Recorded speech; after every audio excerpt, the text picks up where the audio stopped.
Medyo paus ang boses ko at pasensya ninyo ako. Maraming nasa utak ko papunta ako dito kung anong sasabihin ko. Puno kanina ang kaalaman ko. Ang problema, nung sumayaw yung magaganap dito,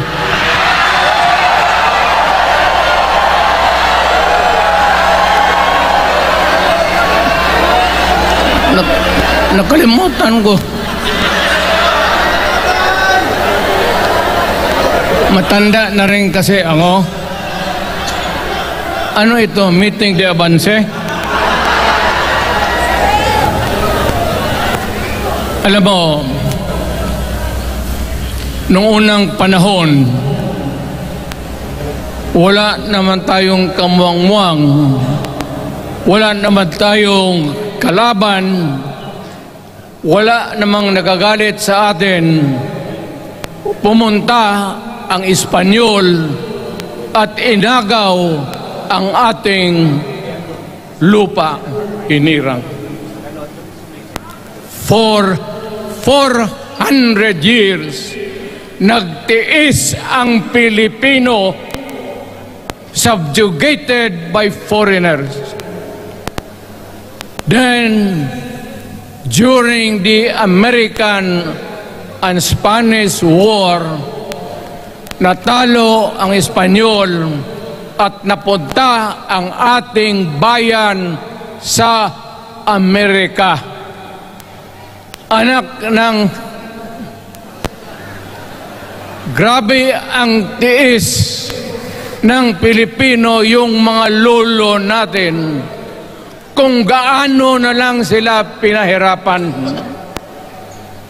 Alam mo noon, kung hindi ka magsimba, ay may mga pare nandyan, they know the history of Christianity.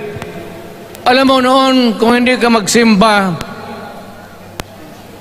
10 palo sa katawan mo.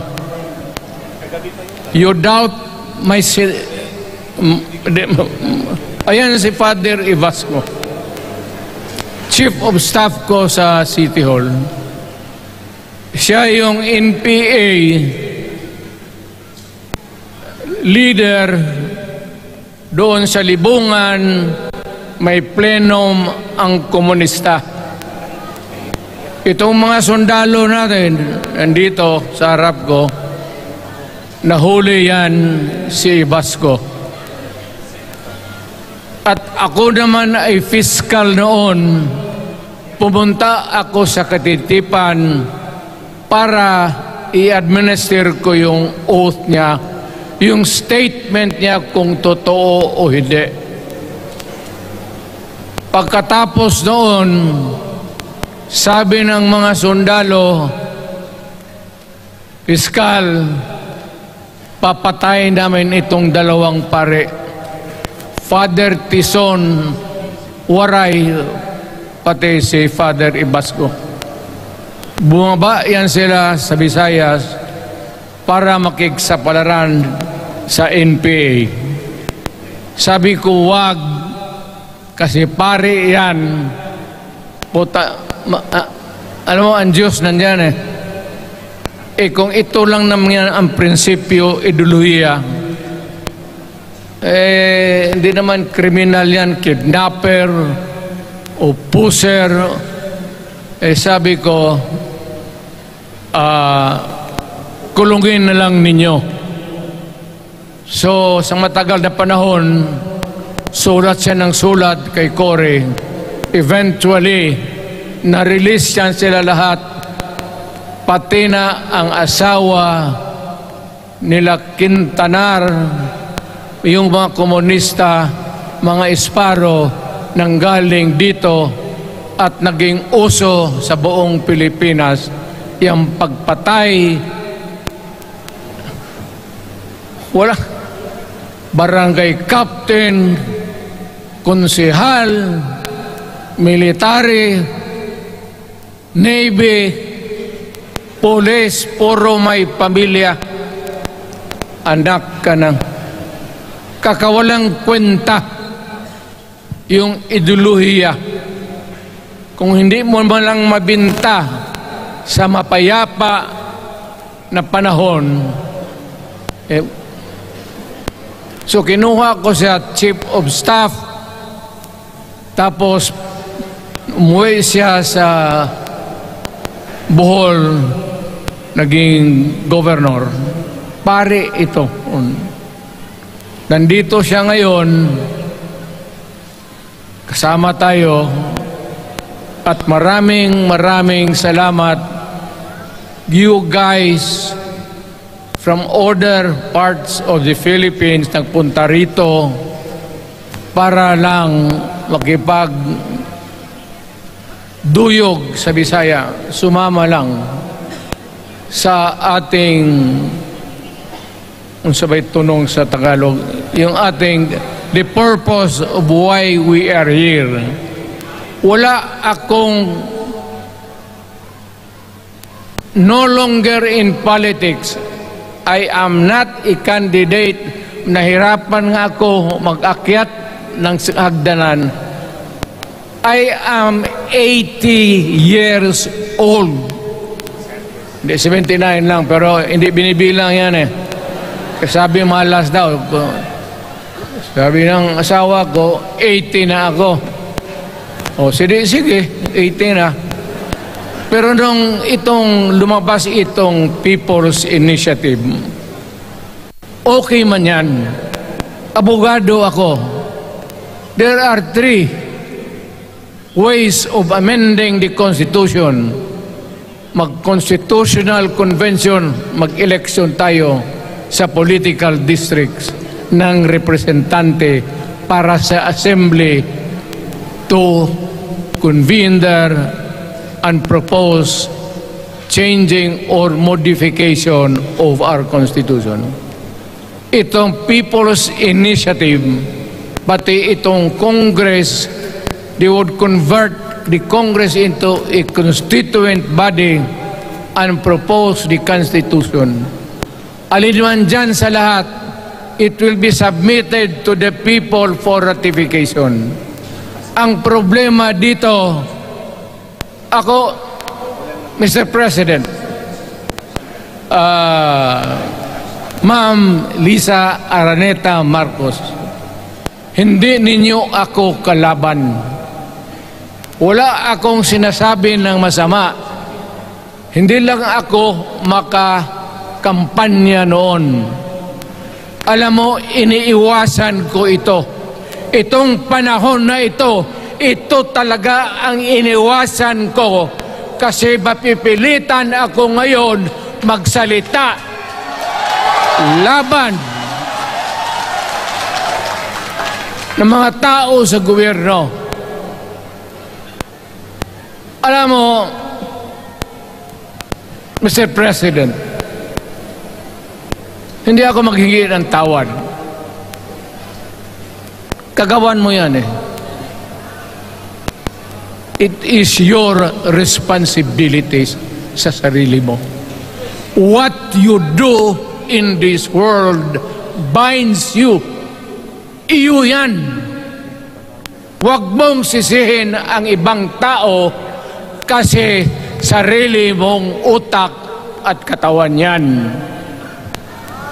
Nung ako'y mayor, pinakitaan ako ng evidence ng PDEA. Doon sa listahan, nandoon yung pangalan mo. Ayaw kong sabihin yan kasi magkaibigan tayo. Kung hindi magkaibigan, magkakilala. Ikaw pumapasok kayo ng alanganin. Mr. President, baka susunod ka sa dinaanan ng tatay mo. Diyan ako takot. Ayaw ko mangyari sa iyo yan. pabor lang ako namang nagmamakaawa kasi it will divide the nation at madugo itong panahon na ito. Alam mo, Mr. President, sabihin ko maya sa tao kung ano ka.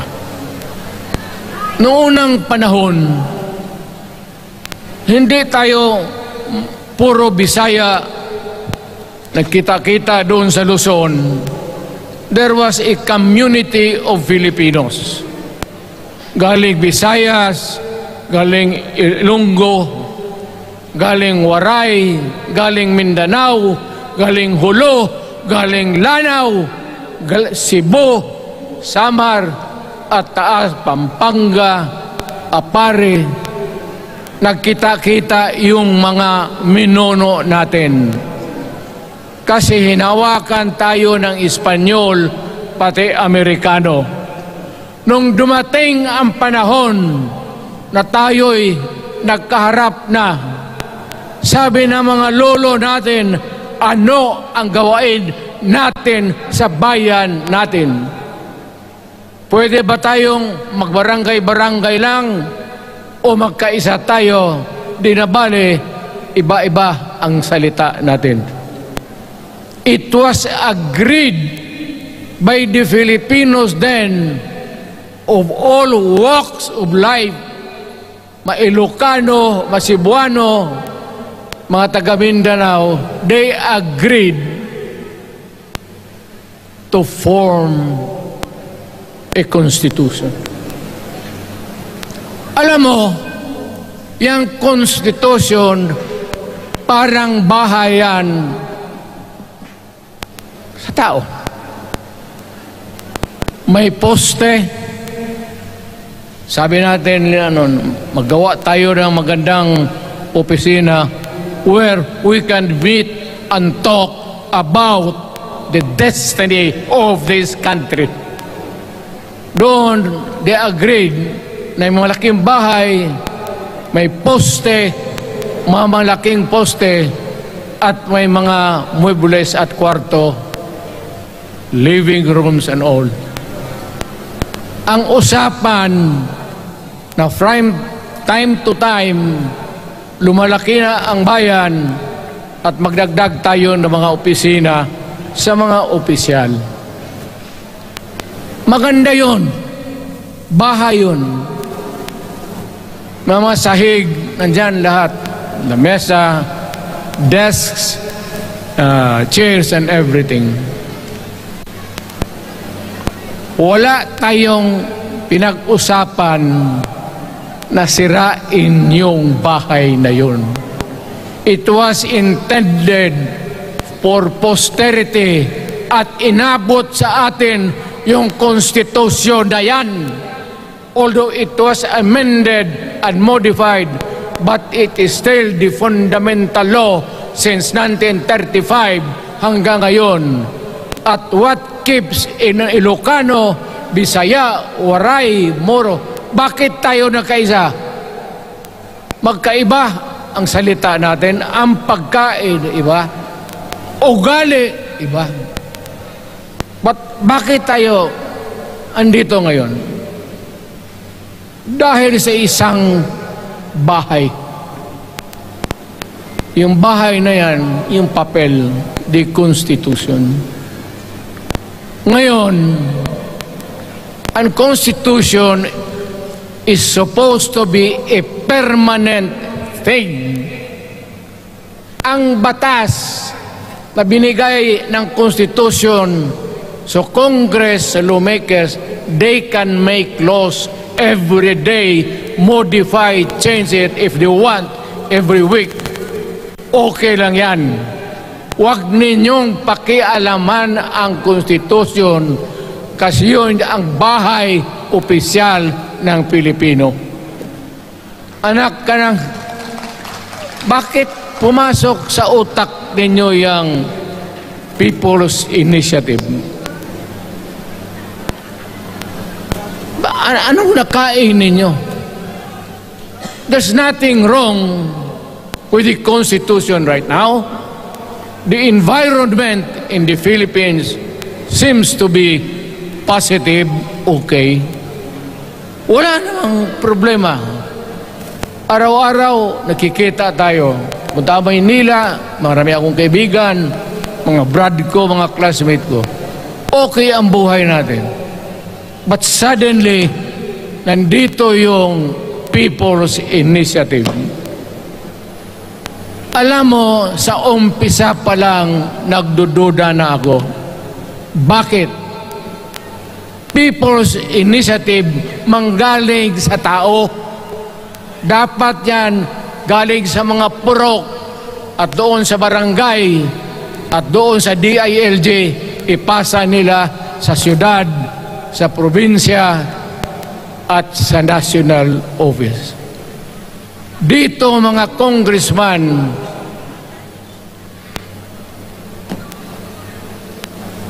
alam ninyo, kung magkaletse-letse ang buhay na ito, sabihin ko sa military, sirahan ninyo yung Congress. Magastos, nagbabayad tayo, nag-usik-usik sa kwarta. Sige pamayad para People's Initiative. So, what is the motivation? Galing ba sa puso ng tao yung pinipirma niya?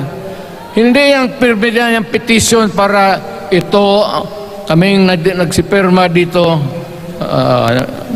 pumayag na merong pagkaiba ngayon sa Constitution. Pirma lang, pati pera. Anong klase yung putang inang yun? Ganon na lang ang tingin ninyo sa Pilipino. Pagka ganon, maghiwalay-hiwalay na tayo. Kayong taga Luzon, pumunta na yan sa Mindanao, mag-declare na lang tayo ng independence separate. Bakit binababoy ninyo ang bayan natin? Ako naging presidente, ako naging mayor, ako naging congressman. Ang sinasabi ko sa inyo, putang ina.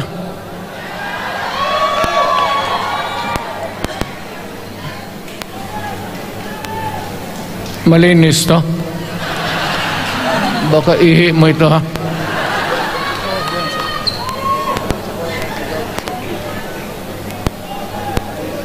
Kakaubos talaga ng laway itong...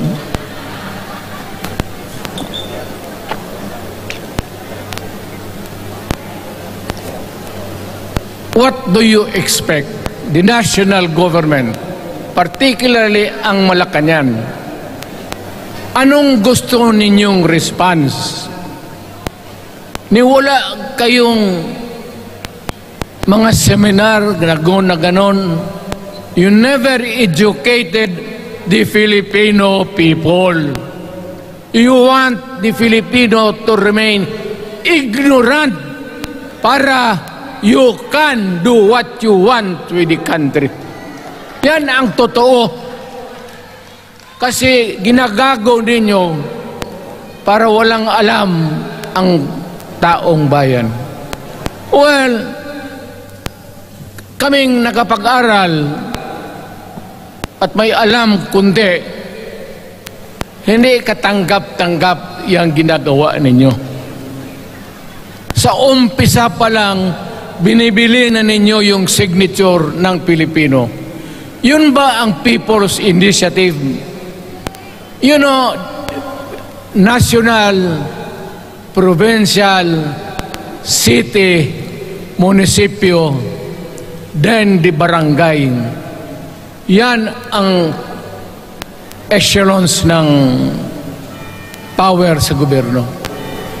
Hindi naman ninyo gigamit ang barangay at binigyan mo ng 20 milyones isa't isa sa kanilang mga congressman at binibili ang Pilipino Alam ninyo kung ano yan.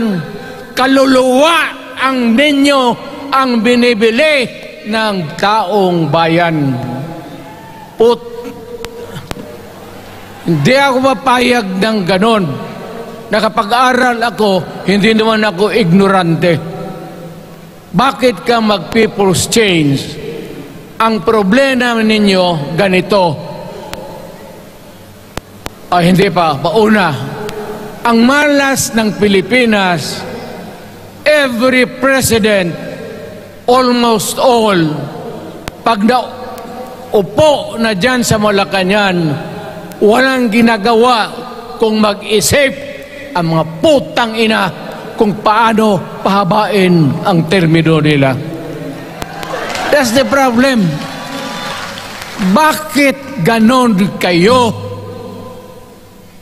Ang demokrasya may eleksyon. Para naman, tignan din nyo, Presidente Osmeña Bisaya, ang napaalaala ko ba, Garcia Bisaya, then Magsaysay Ilocano, then si Quirino Ilocano. Ganon dapat. Ang election is a cleansing process. Gumagalaw yan, huwag mong pigilan. Ngayon, kung ikaw nandyan, naupo ka, you stop the process of governance, hintuin mo, kasi pahabain mo ang termino, gusto mo. Sabi ko nga sa iyo, Mr. President, kaibigan kita, Bingbong. Pag pinilit mo ito, lalabas ka ng Malacañang kagaya noong panahon na pinalayas kayo.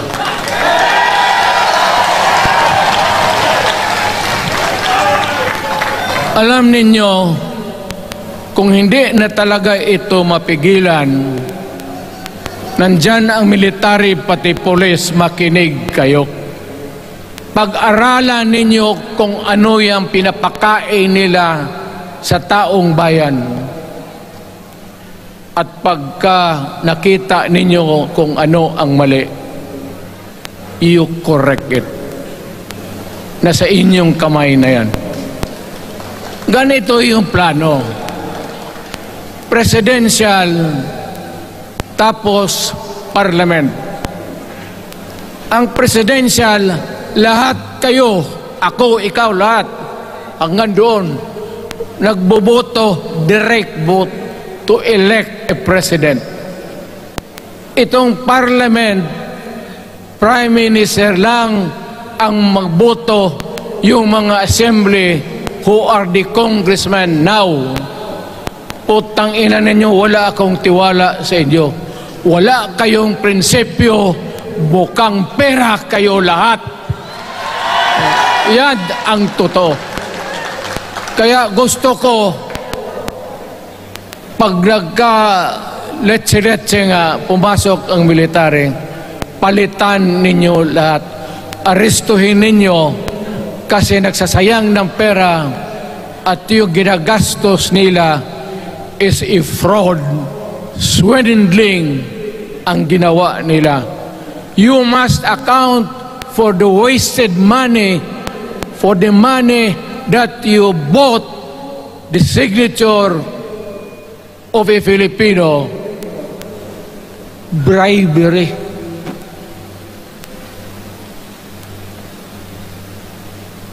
Magdasal lang kayo.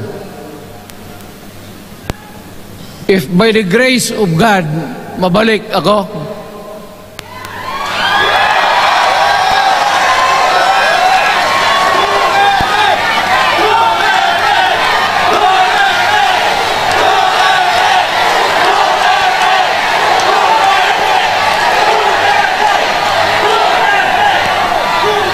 milagro lang naman yan, hindi ba yan totoo? Utang ina ko, mabalik ako, arestuhin ko kayo lahat for the swindling of the Filipino people. You committed fraud. pinagsayangan ninyo ang pera namin. People's Initiative does not involve buying the vote or the signature of the Filipino. Talagang mga wala kayong prinsipyo, mga putang ina ninyo. Yun naman, baski ano ka, diyan katagal ako, yan o. Yung sa likod ko, umupo ako dyan. Vice Mayor ako. Diyan, Mayor ako, pinakamatagal. Naging congressman ako. Presidente. Kayo, nagpasok sa Congress, eleksyon, nanalo, Seiko. So parang ganito, yung mga para sa mga balaga pati lalaki. Pasok niyan, Seiko. Paglabas niyan, pagkatapos, Rolex na. Pumunta ng Malacanang, nakatamaraw. Paglabas niyan, nagka-Mercedes-Benz. Busog kayo lahat. Tingnan ninyo yung mga bahay noon ng mga congressman at tingnan ninyo ngayon kung ano kayaman sila, lalo na yung mga bahay nila sa Maynila.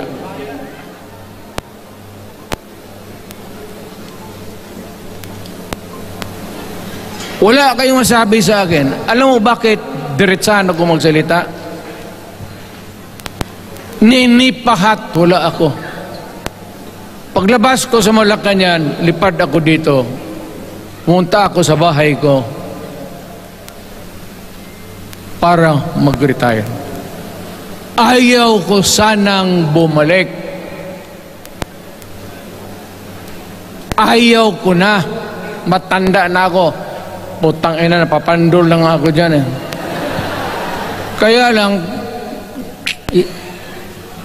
marami akong magandang naisip kanina papunta dito. Kaya yung sumasayaw lang kasi yung mga ali. Nabakante tuloy, nakalimutan ko kung ano ko nang sabang ina. Huwag kayong magpaloko. Alam mo, Parliament, ang ambisyon niyan, karamihan galing kay Lisa Marcos pati kay Romualdez. Bongbong bangag yan.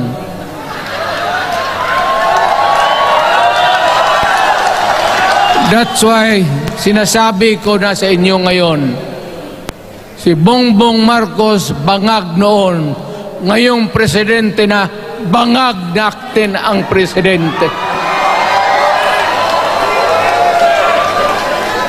Kayong mga military, alam ninyo yan. Lalo na yung nasa Malacanang. Alam ninyo. The Armed Forces of the Philippines, alam ninyo, may drug addict tayo na presidente, putang inang yan. Ayun ang, bakit ako nagkaroon ng kaso ng ICC? Sabi nila, pinapagpatay ko raw yung mga drug pusher at drug addict. Mabutit na lang, wala na ako sa pwesto, baka kasali ka pa. No, Mr. President, pinilit ninyo kami. Kayo yung sa Bisaya, kinikitoy mo yung Pilipino. You are testing the waters. Not even. You are, pushing to the limits ang pasensya ng Pilipino. Huwag na huwag mong gawin yan. Huwag mong gawin yan, huwag mong ituluyan kaya magkagulo. Pag hindi namin napilitan kayo sa mga rallies, sa aming mga boses, ang sentimento namin, ako'y Sinasabi ko sa military, nag-hemorrhage ang bayan, gastos dito ng gastos doon. Tapos kung mag-speech, ang pinag-usapan ang putang inang pobreng Pilipino. Gastos dito, gastos doon. Mga military, maawa kayo sa bayan. Pag hindi namin kaya, gawin na ninyo. Gawin ninyo, kawawa ang Pilipinas. Alam mo, presidente, tapos mag-parliament, tumatakbo ng assemblyman o congressman niya si Sandro, tapos ipasok nila sa assembly, gawain nilang prime minister. Yan nga ang sakit ng Pilipino. You want to perpetuate yourself in power at the expense ng buhay ng bayan. Mabuti sana kung bright kayo. Kung drug addict ka lang naman at may asawa kang hungry for power, tapos may isa itong taga Leyte, gusto siyang mag-prime minister at gawin niya itong bongbong, diyan ka lang, ako ang bahala. Ceremonial president ka na lang. Ako na ang magpatakbo ng bayan sa parliament. Yan ang plano nila. Yan ang hindi talaga matanggap natin. Kalukuhan niyang putang inang. Huwag kayong... Alam mo, bakit ako makipag-away ng presidente? Marami siyang sundalo. Kaya natin, kayong pumalag, pero there is always a time for everything. May panahon na ikaw ay sikat. Sa ayaw mo at sa hindi, may panahon ka talagang bababa dyan sa Malacanang. Gaano katagal ka man to hang on to the power, that is for God to decide for the nation. Kami, patayin ninyo, wala na akong silbi. Tapos na ako, naging presidente na ako. Nakatikim na ako ng pag-upo ng silya dyan sa Malacanang. Ganoon na lang ang ang alaga ko sa bayan. Alam mo ba, tanungin mo yung lahat ng senador, magbisita sila, isang kanin, isang pork chop o isda, sabaw. Noong panahon ko, sabi ko, yan lang ang mapakain ko sa inyo. Walang steak kasi mahal yan. Hindi natin pera itong kinakain natin. Yan ang totoo. Magtanong kayo ng taga-Malacan dyan. Hindi ako nagpabibida. Sinabi ko lang, huwag ninyong kalimutan, Mr. President, ang delikadesa. Mahirap yan. Magkaroon tayo ng... Ngayon, mula naman, yun naman lang ang dapat lang pagpintuhan natin. Huwag kayong pumayag dyan. Binabastos kayo. Anong bakit? Bakit nadalhin tayo sa parliament? Anak ka na. So pag doon, kontrolado na nila, pati yung anak na assured na maging... Yan nga ang mahirap eh. Lahat na maging presidente, ang pamilya nila, walang inisip kung hindi paano titira dyan hanggang sa matapos ang panahon. May I remind you, itong election, papalit-palit ito. Para sa lahat, mayroong Ilocano, may Bicolano, may Bisaya. Hindi mo pwedeng suluhin yan. The election is a cleansing process. It does not, it's never the intention of the whoever wrote the Constitution na ikaw, isang Pilipino, taga Paway, taga Batangas, taga Davao, ikaw, Rodrigo Duterte, nandiyan ka na, huwag ka nang umalis. It was not the intention of the lawmakers. Demokrasya tayo, Mr. President. Huwag mong kalimutan na isang term ka lang pagkatapos bababa ka na. Pag ayaw mong bumaba, utang ina magkagulo ang bayan, sabihin ko sa inyo.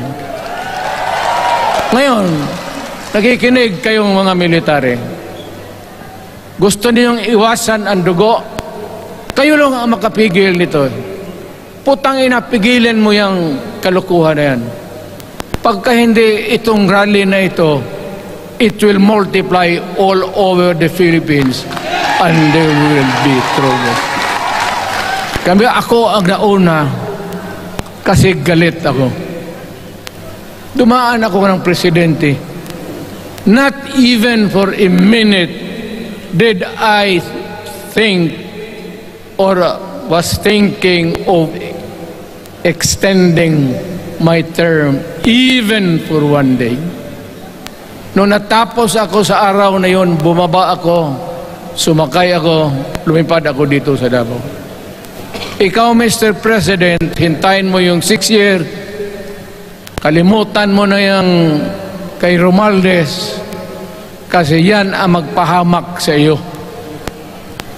At maraming magagalit sa iyo, pati na ang militar. Kaya hindi na ako magtatagal. Yun lang ang dasal ko.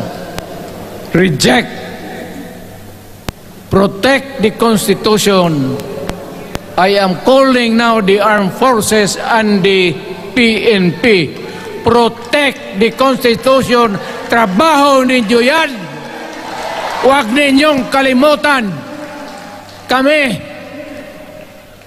inyong dapat, you should worry about the nation. The millions of Filipinos. Huwag kayong mag-isip lang ng isang pamilya. Putang ina. Ilagay ninyo sa utak ninyo yan. Bahala kayo. Balang araw, magsisihan. Pero kasi umuulan naman, hindi ulan. Hindi. Shower lang yan doon sa Malacanang. Ginagawa nila pasirit doon.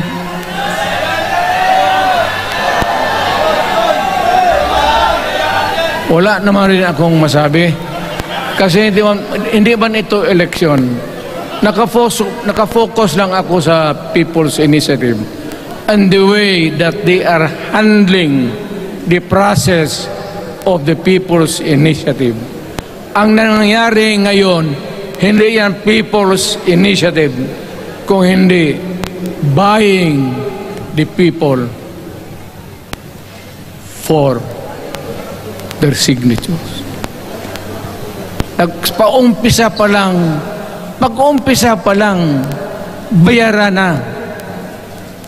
At maniwala ka ng konstitusyon, lalabas yan maganda, kung pira-pirahin lang tayo. Balang araw, wala na ako sa buhay. Maybe 10 years, 5 years from now, you might want to change some provision. Yung sabi nila, the usual excuses, economic provisions lang ang aming pakialaman. Putang ina, huwag kayong maniwala dyan sa mga yawa na yan. Puro kasi sinungaling ang mga ulol. Alam mo, pag nagtawag ka ng Constitutional Convention to People's Initiative or when you open the Constitution, hindi mo pwedeng limitahan ang powers na yan. It's unlimited. Kung ano ang gawain nila at kung ano ang utos ng may pera, kung bayaran sila, ipagbili talaga tayo. Ipauhanin na lang ako, naghangi ako ng may mga congressman dito. Ito yung matitino. Nandito si Congressman Alvarez. Pumunta talaga siya. Hindi mo kasi niya ako hinayaya. Kapupunta sana ako ng Tagum. Para lang ako galit talaga. Bakit po putang ina? Sige. Bakit? Bisaya pa makumutan ko na imong naong. Magharap ka sa akin, ganoon ko yung mukha mo. Bakit? Bakit bigyan mong problema ang Pilipino? Ano ang kasalanan ng Pilipino at gumagastos kayo, binibili milyon ng milyon, kayong mga congressman, putang ina, istapa yan, swindling yan. Kaya sabi ko, by a stroke of fate, nabalik ako dyan sa Malacanang, kayong lahat, kagaya ng Marcelo, ng tatay mo, Bongbong, kayong lahat, congressman, nandoon kayo sa Krami. Ipasok kayo ng 2 taon para leksyon ninyo. Hindi ka maleksyon na kalukuhan ninyo. Wala. Hindi pa nga naayos ang kati. Ano bang, what's wrong with the Constitution? Tell me. Kung hindi yung inyong ambisyon. The real purpose itong constitutional changes sa People's Initiative is really to perpetuate those who are in power. Yan na lang ang ganyan ninyo. Marami akong sabihin, maybe kung patayin nila ako, putukin yung aeroplano, wala na tayong magawa. Ngayon kung sino, alam mo na kung sino, yung sa Malacanang, yun ang aristuhin ninyo. Sila nag-umpisa ng kaguluhan ito. Ladies and gentlemen, I am very thankful na nandito kayo, mga Tagalog, Bisaya at taga-Maynila. And I hope that we will continue to love our country. Magbigay sila na pera, tanggapin ninyo, pera ninyo yan. Hindi ba ninyo na sa isip ninyo, bigyan kayo ng 1,000, 100, tanggapin mo, pera ninyo yan. Pati yung sa bulsa nila, kinakain nila, at pinagbili ng bahay kung saan-saan, pera ninyo. So, make sure na bago kayo lumabas lang naman sa mundong ito, may panahon lahat, mamatay tayo. Mag-iwan kayo ng isang prinsipyo. Sabi ninyo sa mga anak ninyo, tinanggap ko yung pera kasi pera natin ito, ibili natin pagkain. Pero yung prinsipyo natin, huwag natin ipagbili. Yan ang iiwan mo sa mundong ito para sa mga anak ninyo. At yan ang dadalhin mo sa langit. Pagka sinabi ni San Pedro, anong nagawa mo? May ginawa ako para sa bayan. Tapos magsabi San Pedro, ano pa? Yung mga ibang bagay na ginawa mo, ano, mga kasalanan, mga kabit, ganon. Sabihin mo kay San Pedro, San Pedro, nandito ako sa langit para makipag-isa sa Diyos. Pag hindi ka tumahimik, yung manok mo, hawakan ko, ilambos ko yan sa ulo mo. Putang ina ka. Buksan mo yung puwertahan at papasok tayo, magkita-kita tayo sa langit. Lahat kayong hindi nabili, sigurado ako, langit kayo. Kaya basing anong kasalanan niyo, okay na yan. May guarantee na kayo yung passes. Mahalaga yan as a matter of principle. Prinsipyo sa tao. Maraming salamat po.